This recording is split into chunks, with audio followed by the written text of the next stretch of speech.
दोस्तों Russia Ukraine war के बारे में तो आप सबको पता ही होगा और साथ ही ये भी पता होगा कि यूक्रेन को भले ही नेटो कंट्रीज से मिलिट्री इक्विपमेंट के रूप में हेल्प मिल रही है, मगर सोल्जर्स के रूप में जो हेल्प यूक्रेन को चाहिए वो उसे अभी तक नहीं मिल पा रही है। और इस पर नेटो कंट्रीज का ये कहना है कि यूक्रेन कोई नेटो का पार्ट नहीं है, इसलिए वो इस वॉर में अपने सोल्जर्स प्रोवाइड करके इस वॉर को अपने सर नहीं लेना चाहते। मगर हाँ, साथ ही नेटो कंट्रीज और यूएस के प्रेसिडेंट जो बाइडेन का ये भी कहना है कि अगर रशिया ने किसी भी नेटो कंट्री को नुकसान पहुँचाया तो उसका अंजाम रशिया को जरूर भुगतना पड़ेगा। दोस्तों मोस्ट रिसेंटली एक न्यूज सामने आती है कि रशिया ने ईस्टर्न पोलैंड पर मिसाइल अटैक किया है, जिसमें पोलैंड के 2 सिटीजन्स मारे गए हैं, जिसके बाद पोलैंड मिलिट्री हाई अलर्ट पर आ गई। और आपको बता दें, पोलैंड एक नेटो कंट्री है, जिसके बाद सभी नेटो कंट्रीज भी हाई अलर्ट पर आ गई, क्योंकि जब 1949 में नेटो कंट्रीज का ग्रुप फॉर्म किया गया था, उसी समय कुछ जरूरी डिसीजंस भी लिए गए थे, जिसमें सबसे इम्पोर्टेंट है नेटो के 2 आर्टिकल्स, और वो है आर्टिकल 4 और आर्टिकल 5। दोस्तों आर्टिकल 4 के अकॉर्डिंग ये कहा जाता है कि अगर किसी भी नेटो कंट्री को किसी दूसरी कंट्री से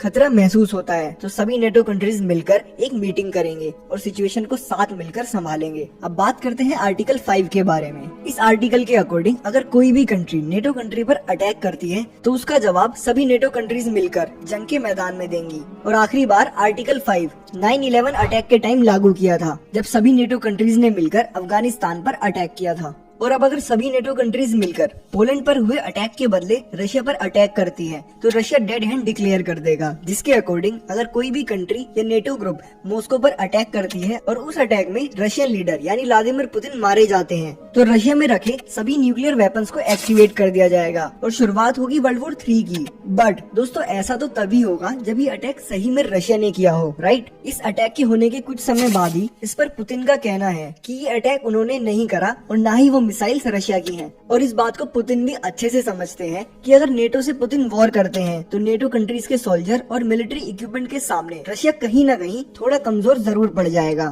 तो दोस्तों सोचने वाली बात ये है कि अगर ये अटैक रशिया ने नहीं किया तो किसने किया है, क्योंकि ये तो कंफर्म किया जा चुका है कि अटैक तो सही में हुआ है। चलिए अब इसे थोड़ा समझने की कोशिश करते हैं। दोस्तों वॉर हो रही है रशिया यूक्रेन के बीच और यूक्रेन की स्टार्टिंग से ही डिमांड थी कि सभी नेटो कंट्रीज यूक्रेन के साथ मिलकर रशिया पर अटैक करें। और यूक्रेन के प्रेसिडेंट वोलोदिमीर ज़ेलेंस्की ये बात एक बार नहीं बल्कि कई बार कह चुके हैं, मगर हर बार नेटो कंट्रीज ने ये कहकर मना कर दिया है कि रशिया से नेटो की कोई डायरेक्ट दुश्मनी नहीं है और जब तक रशिया किसी नेटो कंट्री को नुकसान नहीं पहुँचाएगा तब तक नेटो कंट्रीज इस वॉर में डायरेक्ट इन्वॉल्व नहीं होंगी और न ही यूक्रेन को अपने सोल्जर्स प्रोवाइड करेंगी। तो कहीं ऐसा तो नहीं कि नेटो को इस वॉर में इन्वॉल्व करने के लिए यूक्रेन ने ये मिसाइल अटैक पोलैंड पर खुद ही कर दिया हो, क्योंकि ज़ेलेंस्की इस बात से अच्छे से वाकिफ थे कि अगर पोलैंड पर रशिया अटैक करेगा तो सभी नेटो कंट्रीज मिलकर रशिया पर अटैक कर देगी। और ऐसा शायद इसलिए ज्यादा भी लग रहा है क्योंकि जब से पोलैंड पर ये मिसाइल अटैक हुआ है तभी ज़ेलेंस्की पोलैंड पहुंचे और उनका ये कहना था